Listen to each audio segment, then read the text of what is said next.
P accounting YouTube channel এবং Facebook পেজে তোমাকে স্বাগত জানাচ্ছি। আমি নিরুপম কুমার পাল। সামনের বিষয়টি থেকে বোঝা যাচ্ছে আজকে কৃষির উপর ক্লাসটি হতে যাচ্ছে। হ্যাঁ, তোমরা ঠিকই ধরেছ। যৌথ মূলধনী কোম্পানির মূলধনের সেকেন্ড ক্লাস কিন্তু একটা ক্লাস হয়েছে। আমরা সেখানে জানতে পেরেছিলাম যে যৌথ মূলধনী কারবারের কীভাবে শেয়ার বাজারে ছাড়া হয়, তিনটা ভাবে ছাড়া হয় সেখানে বা ইস্যু করা হয়। একটা ছিল অবহার, একটা ছিল অধিহার এবং একটি ছিল সমহার। তো সমহারে যখন শেয়ার ইস্যু করছিলাম বা বাজারে ছাড়ছিলাম তখন কিভাবে এই লেনদেনগুলোকে লিপিবদ্ধ করতে হয় তা কিন্তু আমরা দেখেছিলাম একটা জাবেদার মাধ্যমে।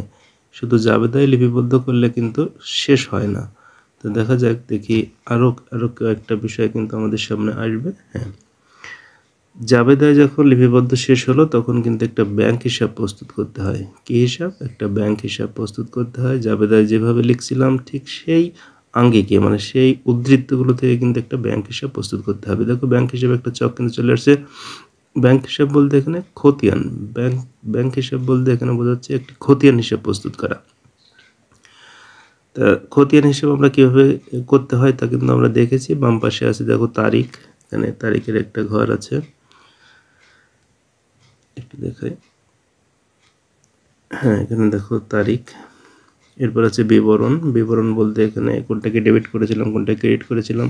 যেমন ব্যাংক হিসাব করছি, ব্যাংক সংক্রান্ত যে বিষয়গুলো, ব্যাংক ডেবিট বা ক্রেডিটে যেখানে থাকুক না কেন সেই বিষয়গুলো নিয়েই কিন্তু এই ব্যাংক হিসাবে অন্তর্ভুক্ত হবে। সে বিবরণের ঘরে সেই বিষয় অপোজিট বিষয়গুলো আসবে।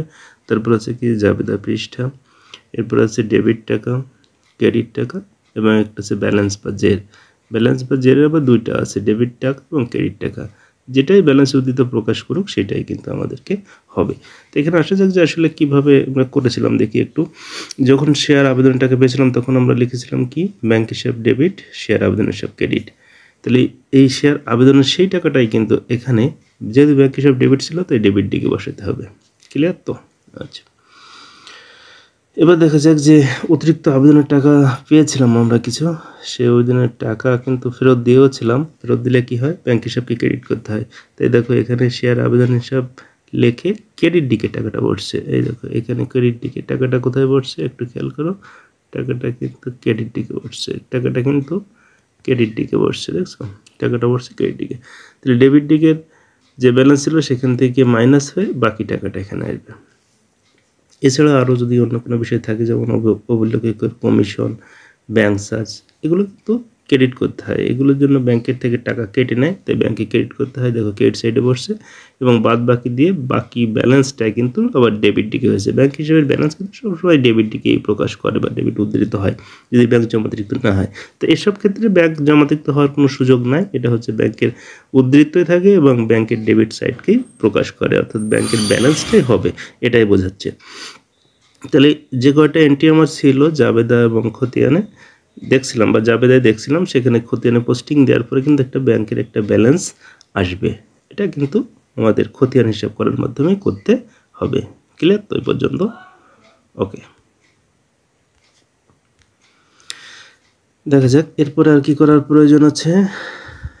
এরপরে আর একটা আর্থিক অবস্থার বিবরণী বা স্থিতিপত্র অথবা উদ্ধৃতপত্র, উদ্বতপত্র, যেভাবেই আমরা ডাকি না কেন, যে নামেই আমরা ডাকি না কেন, এটাও করতে হবে।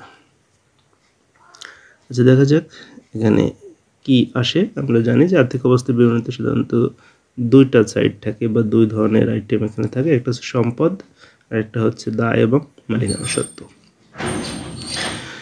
সম্পদের ভিতর কি কি আছে আমরা একটু দেখি। সম্পদের ভিতর আছে স্থায়ী সম্পদ। স্থায়ী সম্পদ বলতে কি, যদি ওই প্রতিষ্ঠানে কোনো ভূমি, জমি, অফিস সরঞ্জাম, মেশিন ইত্যাদি থাকে তাহলে এগুলো কিন্তু সম্পদ হিসেবে ক্রেডিট করতে হবে এবং সম্পদ হিসেবেই লিপিবদ্ধ করতে হবে।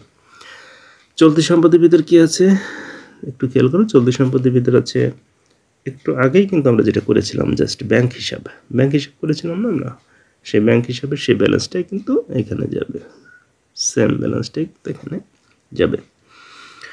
অসমন্বিত ব্যয় বলতে কি হয়, যেমন অবহারে শেয়ার ইস্যুর কথা বলেছিলাম, অধিহার, অবহার, সমহার। তা যেহেতু আমরা অবহার এখনও করিনি, আমরা অবহারের জন্য নেক্সট ক্লাসগুলোতে আলোচনা করব। তারপর একটু যেহেতু আর্থিক অবস্থা বিবরণী করছি, তাই এখানে একটু দেখা যাক যে শেয়ার অবহার নামে যদি কোনো কিছু থেকে থাকে তাহলে এইটার টাকা কিন্তু ব্যাংক হিসাবে মাধ্যমে বা হিসাবের মাধ্যমে কিন্তু এখানে আর্থিক অবস্থার বিবরণীতে আসবে। আচ্ছা, ব্যাংকের যদি কোনো সার্ভিস চার্জ থাকে, প্রাথমিক খরচটা কি, যে একটা প্রতিষ্ঠান প্রস্তুত করতে বা একটা প্রতিষ্ঠান চালু করতে যে ধরনের প্রাথমিক অবস্থায় যে সকল খরচ সমূহ হয় সেগুলো কিন্তু প্রাথমিক খরচ বলে অভিহিত করা হয়। যদি এটি প্রাথমিক খরচ বলে বলা হয়, কিন্তু আসলে এটা প্রাথমিক খরচ হলো, এটা কিন্তু খরচ হিসেবে ট্রিটেড করা যাবে না, একে সম্পদ হিসেবে ট্রিটেড করতে হবে।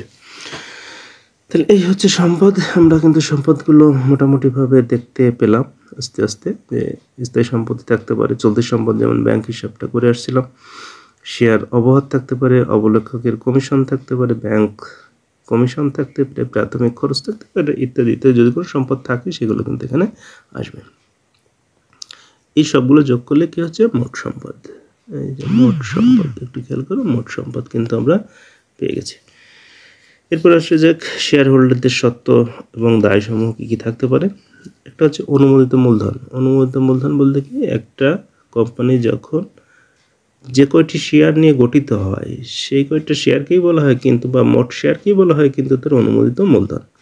এখন কোম্পানি মূলধন সংগ্রহের উদ্দেশ্যে কিন্তু প্রথমবারই সর্বোচ্চ শেয়ার বাজার ইস্যু করতে পারে না বা ছাড়তে পারে না, তার মধ্য থেকে একটা নির্দিষ্ট সংখ্যক শেয়ার কিন্তু বাজারে ইস্যু করে বা ছেড়ে থাকে। তাই এই মোট মূলধনের পরিমাণকে বলা হচ্ছে কি, অনুমোদিত মূলধন। এর সংখ্যা একটা থাকবে নিঃসন্দেহ, এবং প্রত্যেকটার একটা শেয়ারের এক একটা ভ্যালু থাকবে, এবং প্রত্যেকে একই ভ্যালু থাকবে। এক একটা বলতে এখানে কিন্তু আলাদা বোঝাচ্ছে না, প্রত্যেকটা শেয়ারের একই ভ্যালু থাকবে এবং সংখ্যা সমূহ উল্লেখ থাকবে। ওকে, তাহলে অনুমোদিত মূলধনকে আমরা বুঝতে পেলাম। অনুমোদিত মূলধন আমরা এখানে লিখে নিলাম। এরপর হচ্ছে ইস্যুকৃত আদায়কৃত মূলধন। ইস্যুকৃত আদায়কৃত মূলধন বলতে কোনটাকে বোঝানো হচ্ছে, যে কয়টা শেয়ার বাজারে ছেড়েছিলাম সেই কয়টা শেয়ারকে বলা হয় ইস্যুকৃত শেয়ার। এই ইস্যুকৃত শেয়ার এর সংখ্যা দিয়ে আমাদের যে প্রতিটি শেয়ারের মূল্যকে গুণ করব, তাহলে আমরা পেয়ে যাবো ইস্যুকৃত ও আদায়কৃত মূলধনের সংখ্যা। ওকে, এবার হচ্ছে সঞ্চিত উদ্ধৃতি। সঞ্চিত উদ্ধৃতি কী থাকতে পারে, শেয়ার অবহার যেমন সম্পদ সাইডে গেল, শেয়ার অধিহারটা কিন্তু দায় সাইডে যাবে। শেয়ার অধিহারটা কোন সাইডে যাবে, দায় সাইডে গেল। তাহলে কি কি আসছে এবার, ইস্যুকৃত আদায়কৃত মূলধন ও সঞ্চিত উদ্ধৃতির যে শেয়ার অধিহার ছিল, এই দুটার যোগফল হচ্ছে এই মোট সম্পদ এবং মোট দায়ের এই যে সমান, এই দুইটা সাইড কিন্তু আমাদের সমান হবে। দুইটা সাইড বলতে এখানে যদিও আমরা চলমান ছকে করছি, তাই এখানে মোট সম্পদ এবং মোট দায় বা ইকুইটি সত্ত্ব কিন্তু সমান হচ্ছে। এই দুইটা একই হবে। কোনটা কোনটা, এইটা আর এইটা, এই দুইটা কিন্তু সমান হবে। আশা করি এ পর্যন্ত তোমরা ভালোভাবেই বুঝতে পারছো। নেক্সট একটা প্র্যাকটিস করা হবে, নেক্সট ক্লাসে একটা অঙ্ক প্র্যাকটিস করা হবে।